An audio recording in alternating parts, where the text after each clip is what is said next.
ASHA workers ని కార్మికులుగా గుర్తించాలని 26,000 రూపాయలు కనీస వేతనం చెల్లించాలని చట్టబద్ధమైన సౌకర్యాలు కల్పించాలని దేశమంతా ఒకే రకమైనటువంటి పని పరిస్థితులు ఉండాలని పెన్షన్ సౌకర్యాన్ని కల్పించాలనే డిమాండ్ల సాధన కోసం ఈరోజు అఖిల భారత ఆశా వర్కర్స్ యూనియన్ పిలుపు మేరకు దేశవ్యాప్తంగా ఆందోళన పోరాటాలు జరుగుతూ ఉన్నాయి.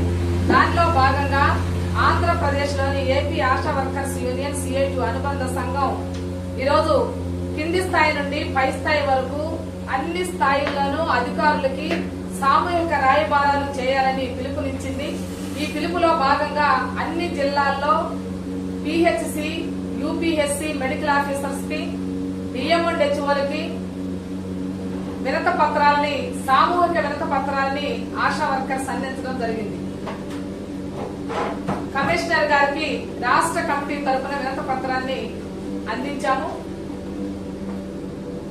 ఆశా వర్కర్లని నియమించి 20 ఏళ్లు అవుతా ఉంది.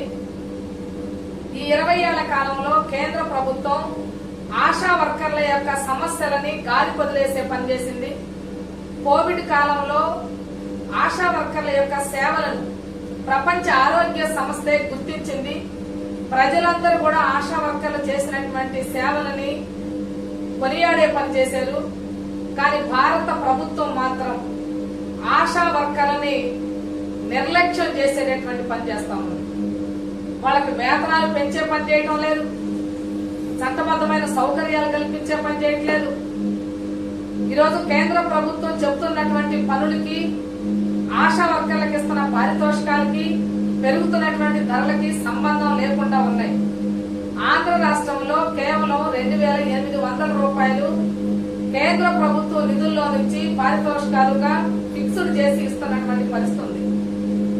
కేంద్ర ప్రభుత్వాన్ని ఒకటే అడుగుతా ఉన్నాం, ఈరోజు ఆశా వర్కర్లతో మీరు చేపిస్తున్నటువంటి చాకరీ మామూలు చాకరీ చేయించడం లేదు. కానీ వాళ్ళకి వేతనాల్ని ఎందుకు మీరు పెంచే పని చేయడం లేదు? వేతనాల్ని ఫిక్స్ చేసే పని ఎందుకు చేయడం లేదు?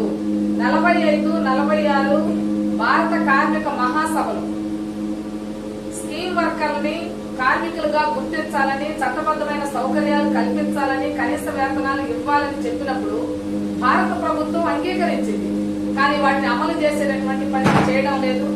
ఈరోజు భారతదేశ వ్యాప్తంగా ఆశా వర్కర్లకి ఒక్కొక్క రాష్ట్రంలో ఒక్కో రకమైనటువంటి పని పరిస్థితులు ఉన్నాయి. ఒక్కో రకమైనటువంటి వేతనాలు చెల్లిస్తున్నారు, ఒక్కో రకమైన పారితోషికాలు చెల్లిస్తా ఉన్నారు. కేంద్ర ప్రభుత్వం గత 7 ఏళ్ల కాలంలో కేవలం ఆశా వర్కర్లకి 7,000 రూపాయలు, 1,000 రూపాయలు మాత్రమే పెంచే పని చేసింది. అందుకనే ఆశా వర్కర్లు దేశవ్యాప్తంగా ఐక్యం అవుతా ఉన్నారు, పోరాటానికి సిద్ధమవుతా ఉన్నారు. ఈరోజు దేశవ్యాప్తంగా ఆందోళనలు జరుగుతా ఉన్నాయి. కేంద్ర ప్రభుత్వం ఇప్పటికైనా ఆశా వర్కర్ల సమస్యల్ని పరిష్కారం చేయాలని కోరుతా ఉన్నాం.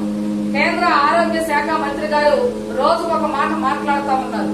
మన కేరళకు సంబంధించినటువంటి ఒక ఎంపీ లోక్సభలో అడిగినటువంటి ప్రశ్నకు సమాధానంగా ఆశా వర్కర్లకు సంబంధించినటువంటి వేతనాల్ని పెంచబోతా ఉన్నాం, దానికి సంబంధించినటువంటి నేషనల్ హెల్త్ మిషన్ కమిటీ ఏదైతే ఉందో ఆ కమిటీ అంగీకరించింది వాళ్ళకి వేతనాలు పెంచడానికి అనే పద్ధతిలో మాట్లాడేది. ఈ రోజు చూస్తే వాళ్ళకి వేతనాలను పెంచలేము, మేము ఏ రకమైనటువంటి పద్ధతిలో పెంచట్లేదు అనే పద్ధతిలో మాట్లాడుతా ఉన్నారు. ఆశా వర్కర్లు దేశవ్యాప్తంగా కూడా కేవలం మహిళలు పనిచేస్తా ఉన్నారు. ఈ మహిళల పట్ల మీకున్నటువంటి చిత్తశుద్ధి అర్థమవుతా ఉంది. ఆశా వర్కర్లకి వేతనాలు పెంచకుండా పారితోషికాల పేరుతో వాళ్ళ శ్రమని దోపిడీ చేసే పని చేస్తా ఉన్నారు. వాళ్ళు విధి నిర్వహణలో ప్రాణాలు కోల్పోతే వాళ్ళకి ఎలాంటి సౌకర్యం ఎక్స్గ్రేషియా ఇచ్చే పని చేయట్లేదు. రిటైర్మెంట్ చేస్తా ఉన్నారు, రిటైర్మెంట్ బెనిఫిట్స్ ఇచ్చేటటువంటి పని చేయడం లేదు. రోజు రోజుకి పని భారం అవుతా ఉంది. ఈ పని భారంతో అనారోగ్యం పాలైపోయి హార్ట్ అటాక్లు వచ్చి ప్రాణాలు కోల్పోతున్నటువంటి పరిస్థితి ఉంది.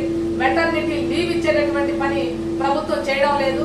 కేంద్ర ప్రభుత్వం, కేంద్రంలో ఉన్నటువంటి బీజేపీ ప్రభుత్వం ఎన్నికలకు ముందు ఆర్థిక మంత్రిగా ఉన్నటువంటి నిర్మలా సీతారామన్ గారు ఆశా వర్కర్లకి, అంగన్వాడీ వర్కర్లకి PMJJBYని మేము వర్తింపజేస్తాం, దానికి సంబంధించిన ప్రీమియం మేమే చెల్లిస్తాము. ఆశా వర్కర్లైనా, అంగన్వాడీ వర్కర్లైనా ఎక్కడైనా డెత్ అయితే వాళ్ళకి యాక్సిడెంటల్ అయినా లేకపోతే సహజ మరణమైనా మేము వాటికి 2 లక్షల రూపాయలు ఇవ్వబోతా ఉన్నాం. అట్లాగే యాక్సిడెంట్ అయితే 5 లక్షల రూపాయలు వాళ్ళకి రాబోతా ఉన్నాయి అనే పద్ధతిలో, నమ్మబలికే పద్ధతిలో మాట్లాడారు. ఇప్పుడు చూస్తే ఒక్క మాట కూడా మాట్లాడేటటువంటి పని చేయట్లేదు.